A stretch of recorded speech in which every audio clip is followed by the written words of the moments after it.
Yes, nongeye kugusuhuza kandi nkwifuriza ibihe byiza nkubwira ngo amahoro y'Imana akomeze abane nawe aho uherereye hose ku isi.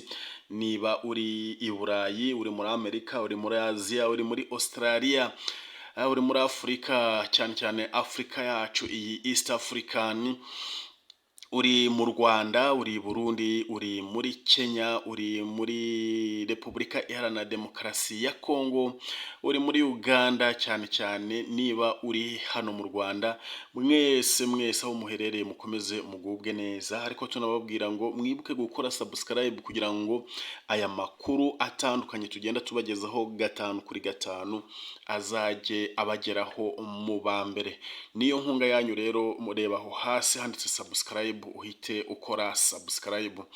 Dukomeze n'aya makuru ari kuvugwa hano muri Repubulika Iharanira Demokarasi ya Kongo, mu burasirazuba bwa Repubulika Iharanira Demokarasi ya Kongo, ahari intambara ikomeje guca ibintu, ikomeje kugenda ihindura isura. Nubwo hari hashize iminsi bisa naho hari agahenge k'intambara, nubwo ingabo za FARDC zakarenzeho zigahitana abasirikare bakomeye bo ku rwego rwa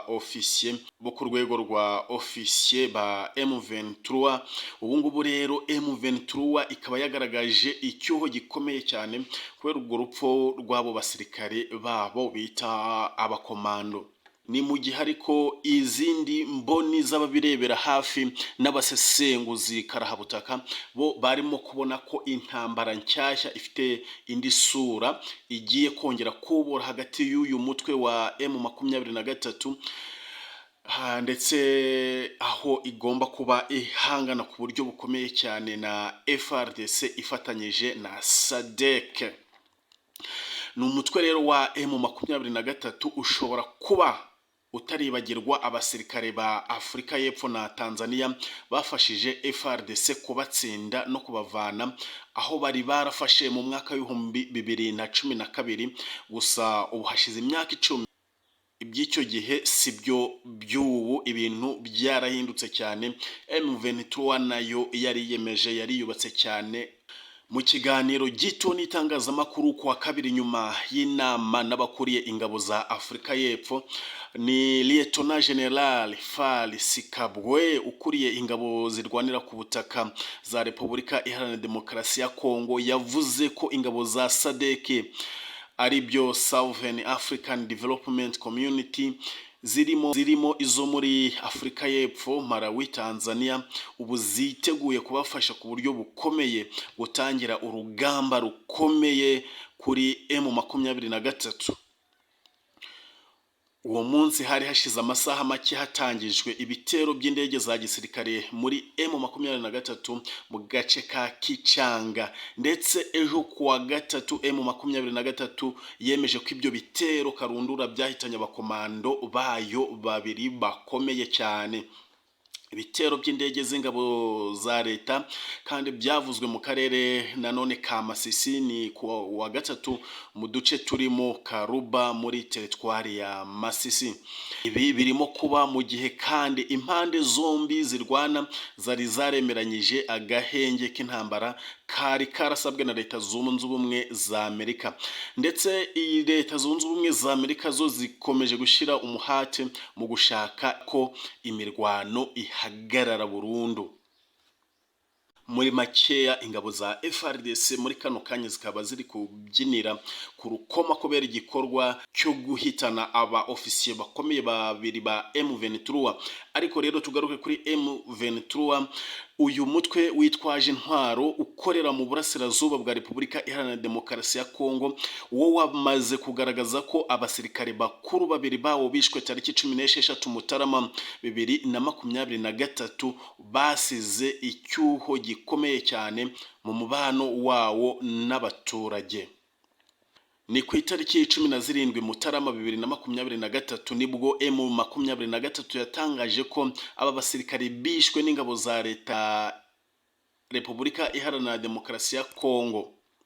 Ibi byabereye mu gitero cya drone cyagabwe ku birindiro by'uyu mutwe muri Kicanga, ni teritwari ya Masisi.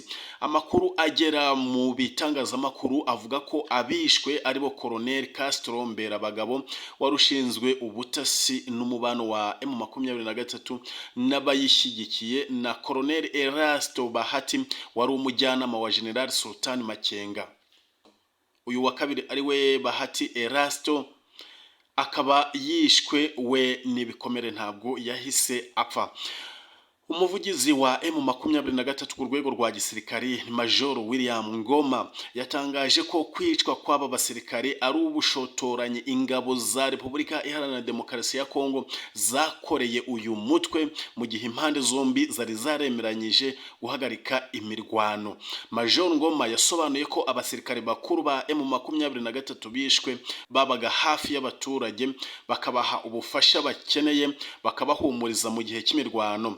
Agaragaza ko urupfu rwabo rwasize icyuho gikomeye muri uyu mutwe. Yagize ati baje kutugabaho ibitero, noneho abofisiye babiri bagiraga uruhare mu guhumuriza abaturage nk'igihe leta yarasaga amabombe ku mazu, ibitaro n'amashuri. Abagabo babaga hafi y'abaturage, bumvaga abaturage, bafashaga abaturage, hari abakomando b'intwari, ariko FARDC yabishe, yabahitanye.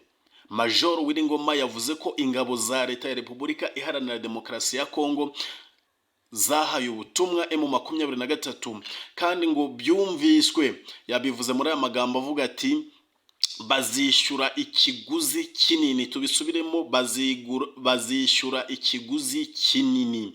Dufite imbaraga, turiteguye bijyanye n'intego yacu. Uku ni ukwishakira urupfu. Bakoze aho badakwiye gukora. Turiteguye nk'abasirikare b'abanyamwuga. Ingabo za Repubulika Iharanira Demokarasi ya Kongo zo zatangaje ko zibifashijwemo n'iz'umuryango w'akarere ka Afurika y'Amajyepfo SADEC ziteguye kwirukana vuba umutwe wa M23 mu bice byose yafashe, bityo ko abaturage bahunze bakwiye kuzigirira icyizere. Ubusanzwe ingabo za Repubulika Iharanira Demokarasi ya Kongo zisanzwe zifatanya n'iz'u Burundi n'imitwe yitwaje intwaro igize ihuriro rya Wazalendo ndetse na FDLR irwanya leta y'u Rwanda. Aha kandi icyo twakongera kukubwira nuko ingabo za SADC ziri ku rwego rwo hejuru zaje muri Repubulika Iharanira Demokarasi ya Kongo zo zije gutera M23. Reka nkubwire ko nyuma y'ibyumweru bike cyane ingabo z'umuryango w'ibihugu byo muri Afurika y'Amajyepfo byemejwe ko zigeze mu burasirazuba bwa Repubulika Iharanira Demokarasi ya Kongo, akazi kabo kaba kagiye gutangira. General FARDC Kabwe yabwiye abanyamakuru ko ubutumwa bwazo ari ubutumwa bwo gutera cyangwa se operation, bukaba rero bwaratangiye. Ati ni abantu b'abanyamwuga muri ibyo ngibyo, ati ni abantu bafite ibikoresho byiza, batojwe neza, ati maze gusura amayinite yabo, ni abantu bashobora guhindura ibintu ku buryo bukomeye cyane. General Kabwe yavuze ko muri ubwo butumwa bwa SADC harimo kwisubiza ibice byafashwe n'umwanzi mu buryo butemewe. Yavuze ko bari kumwe n'ingabo za Afurika y'Epfo, Malawi ndetse na Tanzania. Yasubiyemo ko izo ngabo za SADC zaje gufasha ingabo za Repubulika Iharanira Demokarasi ya Kongo kandi ko zitandukanye mu migirire n'iz'umuryango wa East African Community ziherutse kuhava. Amagambo ya General Kabwe arumvikanisha neza ko ibitero bya gisirikare ku mutwe wa M23 bishobora kuba bigiye gukaza umurego muri iyi minsi ya nyuma y'igisa n'agahenge kagereranyije cyari gihari. Umubare nyawo w'abasirikare bagize umutwe wa SADC uri muri Repubulika Iharanira Demokarasi ya Kongo ntabwo uzwi, ariko amakuru avuga ko mu kwezi kwa 12 gushize Afurika y'Epfo yohereje abasirikare bagera kuri 400 n'ibikoresho bikomeye cyane. Ingabo za SADC zikuriwe na Brigadier General Monwabisi rya Kopu wigeze kuba kuriye ingabo za SADC zafatanyije n'iza ONU kurwana na M23 mu myaka yashize.